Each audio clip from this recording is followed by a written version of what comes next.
మెదక్ జిల్లా వెల్దుర్తి నుంచి జిల్లా కేంద్రం వరకు ప్రధాన రహదారి విస్తరణ చేయాలని డిమాండ్ చేస్తూ సిపిఎం ఆధ్వర్యంలో సంతకాల సేకరణ రెండవ రోజు కొనసాగుతోంది. బుధవారం వెల్దుర్తి మండల కేంద్రంలో సిపిఎం నాయకులు మరియు ప్రజలు ఆటో యూనియన్ నుంచి సంతకాలు సేకరించారు. తెలంగాణ రాష్ట్ర వ్యాప్తంగా అన్ని మండల కేంద్రాల నుంచి జిల్లా కేంద్రాల వరకు రోడ్లు వెడల్పు అయ్యాయని, వెల్దుర్తిలో మాత్రం రోడ్లు వెడల్పుకు నోచుకోవటం లేదని ఆవేదన వ్యక్తం చేశారు. ఈ నెల 19వ తేదీలోపు ప్రభుత్వం రోడ్డు వెడల్పుపై ఒక ప్రకటన చేయాలని, లేని పక్షంలో వెల్దుర్తి మండల కేంద్రం నుంచి మెదక్ జిల్లా కేంద్రం వరకు సిపిఎం ఆధ్వర్యంలో పాదయాత్ర చేపడతామని హెచ్చరించారు. ఈ కార్యక్రమంలో సంతకాల సేకరణలో జిల్లా కార్యదర్శి వర్గ సభ్యులు ఏ మల్లేశం, మండల కార్యదర్శి గౌరీ, పార్టీ సభ్యులు A Babu, U Venkati, K Satyam, P Sailu, Lakshman, Srinu, T Babu, Balayya, Prashant, Narasimhulu పాల్గొన్నారు. వెల్దుర్తి నుంచి మెదక్కు వెళ్లే మేను రహదారిగా ఉన్నది మనకు. ఎందుకంటే గతంలో కూడా కాంగ్రెస్ ప్రభుత్వం అధికారంలోకి వచ్చినప్పుడు కూడా కంకర్ రోడ్డుగా ఉన్నప్పటి నుంచి కూడా ఈ వెల్దుర్తి రోడ్డు అట్లాగే కొనసాగింది. మధ్యలో మళ్ళీ ఒకసారి కాంగ్రెస్ ప్రభుత్వం అధికారంలోకి వచ్చినప్పుడు బీట్ రోడ్డుగా ఏర్పాటు చేయడం అనేది జరిగింది.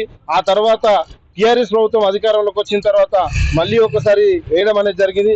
దాని తర్వాత మళ్ళీ దాన్ని పట్టించుకునే నాదుడే లేకుండా పోయింది. లోకల్లో ఉన్న స్థానిక లీడర్లు కూడా దానిపైన ఎన్నడూ కూడా మాట్లాడలేని పరిస్థితి. ఇక్కడ సర్వసభ్య సమావేశాలు ఎన్నో జరిగినాయి మన మండలంలో, అయినప్పటికీ కూడా ఏ లీడర్ కూడా దీనిపైన మాట్లాడలేని పరిస్థితి, ఎమ్మెల్యేలకు కూడా చెప్పలేని పరిస్థితి, ఒక ఎంపీ కూడా చెప్పలేని పరిస్థితి కొనసాగింది. నేటికైనా ప్రభుత్వం దిగొచ్చి వెల్దుర్తి నుంచి మెదక్కు రహదారిని డబల్ రోడ్గా విస్తరణ చేయాలని చెప్పి మేము విజ్ఞప్తి చేస్తున్నాము. నిన్న మేము నైటు మా ఫ్రెండ్ ఒక అతను యాక్సిడెంట్ జరగడం అనేది కూడా జరిగింది. ఆ గుంతలలో పడి స్కిడ్ అయ్యి నెత్తి పగిలిన పరిస్థితి కూడా నిన్న దారుణంగా చూసినాం మేము రాత్రి. ఇప్పుడు హాస్పిటల్ హైదరాబాద్ లో ఉన్నాడు అడ్మిట్ అయ్యి. అంటే ఈ రోడ్డు వల్ల ఈ గుంతలమయంలో పడి విపరీతమైన యాక్సిడెంట్లు జరుగుతున్నాయి. కాబట్టి తక్షణమే ప్రభుత్వం దీనికి మంజూరు సహకారం చేయాల్సిందే, ఈ రోడ్డును వెడల్పు చేయాల్సిందిగా విజ్ఞప్తి చేస్తా ఉన్నాం. వెల్దుర్తి నుండి మెదక్ వెళ్లాల్సినటువంటి రోడ్డు ఉప్పులింగాపూర్ వయా శెట్టిపల్లి యొక్క రోడ్డు పూర్తి అధ్వానంగా ఉంది.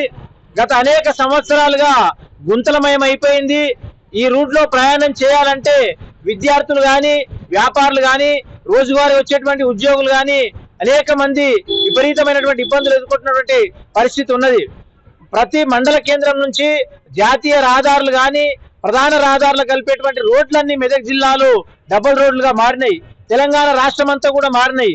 కానీ ఒక వెల్దుర్తి నుంచి మెదక్ వెళ్ళేటువంటి రోడ్డు మాత్రము నేటి వరకు డబుల్ రోడ్డుగా మారలేదు, సింగిల్ రోడ్డుగా కొనసాగుతున్నది.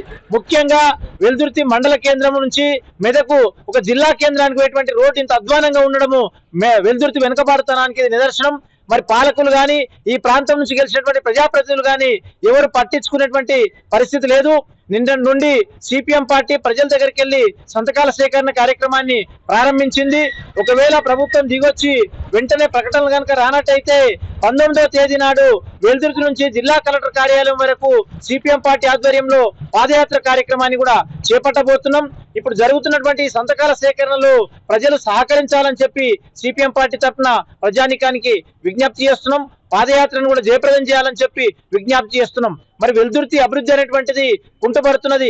ముఖ్యంగా జిల్లా కేంద్రానికి పోయేటువంటి రోడ్డు బాగుంటే ప్రయాణాలు పెరుగుతాయి, వ్యాపారాలు పెరుగుతాయి. అంటే మెదక్ వెళ్ళేటువంటి రెండు రోడ్లు కూడా పూర్తి అధ్వానంగా ఉన్నాయి. ముఖ్యంగా దగ్గర ఉన్నటువంటి road via Uppulingapur, Ramayapalli, Shettipalli road ఇది అనుకూలంగా ఉంటది. కాబట్టి వెంటనే దీన్ని డబుల్ రోడ్డుగా మార్చి నిధులు కేటాయించాలని చెప్పి మరోసారి ప్రభుత్వాన్ని డిమాండ్ చేస్తున్నాం.